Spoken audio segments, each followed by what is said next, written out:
Shri Gayatri tours and travels Chardham Yatra complete travel plan. ఒకవైపు digital India నినాదాలు, మరోవైపు నిబంధనల పేరుతో సామాన్యుని బలిపీఠం ఎక్కిస్తున్న బ్యాంకింగ్ వ్యవస్థ. ఒడిశాలోని కియోంఝర్ జిల్లాలో వెలుగు చూసిన ఒక ఘటన నేటి సమాజంలో మానవత్వం ఎంతగా దిగజారిపోయిందో కళ్ళకడుతోంది.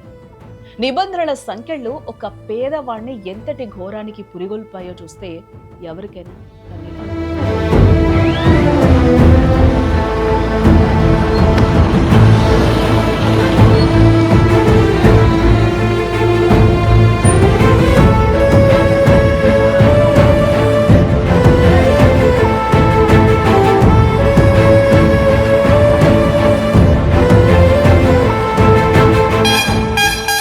అసలు బ్యాంకింగ్ నిబంధనలు మనుషుల కోసమా లేక ప్రాణాలు తీయడానికా అన్న ప్రశ్న ఇక్కడ ఖచ్చితంగా మనకి ఎదురవుతుంది. కియోంఝర్ జిల్లా డియానాలి గ్రామానికి చెందిన జితూ ముండా కథ ఇది. తన సోదరి కాక్రా ముండా 2 నెలల క్రితమే మరణించడం జరిగింది. ఆమెకు భర్త, పిల్లలు అంతకంటే ముందే చనిపోయారు. ఎవరూ లేకపోవడంతో జితూ ఒక్కడే ఆమెకు మిగిలి ఉన్న ఏకైక బంధువు. తన సోదరి అంత్యక్రియల ఖర్చుల కోసం ఆమె అకౌంట్లో ఉన్న కేవలం 19,300 రూపాయలను విత్డ్రా చేసుకోవడానికి అతను ఒడిశా గ్రామీణ బ్యాంక్ను ఆశ్రయించడం జరిగింది. బట్ అక్కడ అతనికి ఎదురైంది సాయం కాదు, నిబంధనల పేరుతో రాక్షసత్వం. బ్యాంకు మేనేజర్ నిబంధనల పేరుతో డబ్బు ఇవ్వడానికి నిరాకరించడం జరిగింది. అక్కడ ఖాతాదారు స్వయంగా రావాలని లేదా వారసుడిగా ధృవీకరించే చట్టపరమైన పత్రాలు సమర్పించాలని ఖరాఖండిగా చెప్పేశారు అక్కడ బ్యాంక్ అధికారులు. చదువుకొని ఆ అమాయక గిరిజనుడికి డెత్ సర్టిఫికేట్ అంటే ఏంటో కూడా తెలియదు పాపం. వారసత్వ పత్రాలు ఎలా తెచ్చుకోలో కూడా అర్థం కాలేదు. తన కళ్ళ ముందే ఉన్న సమస్యను విన్నవించుకున్న అధికారులు కనీసం అక్కడ కనికరించలేదు. అవమానం, ఆకలి, నిస్సహాయత జితును ఒక సంచలన నిర్ణయం వైపు నడిపించాడు. ఇంకా చేసేదేం లేక శ్మశానానికి వెళ్లి తన సోదరి అస్థి పంజరాన్ని తవ్విదీశాడు.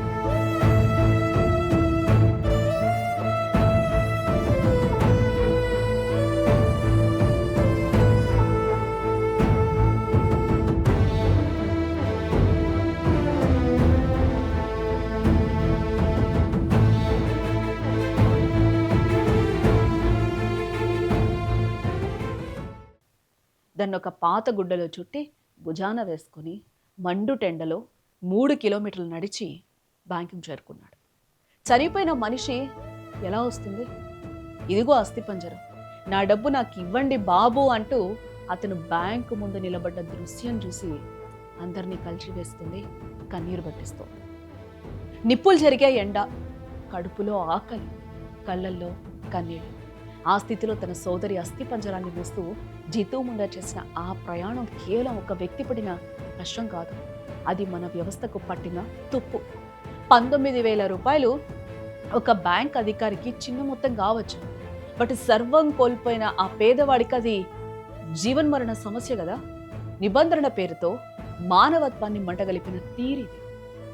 ఒకవైపు చంద్రమండలానికి నౌకలు పంపిస్తూ అగ్రరాజ్యాల సరసన నిలబడాలని తప్పిస్తున్న మన దేశంలో నేటికి కనీస అవసరాల కోసం, తన హక్కుల కోసం ఒక సామాన్యుడు అస్థిపంజరాన్ని భుజాన వేసుకోవాల్సి రావడం అత్యంత దురదృష్టకరం కదా. సాంకేతికతలో దూసుకుపోతున్నాం సరే, కానీ తోటి మనిషి వేదనను అర్థం చేసుకునే మనసును మాత్రం కోల్పోతున్నామే. చివరకు పోలీసులు స్పందించి సాయం చేస్తామన్నారు, కానీ జరగకూడని నష్టం జరిగిపోయింది. మరణించిన తర్వాత కూడా ఒక వ్యక్తికి శాంతి దక్కకుండా చేసిన ఇలాంటి కఠిన వ్యవస్థలో మార్పు ఎప్పుడొస్తుందో మరి.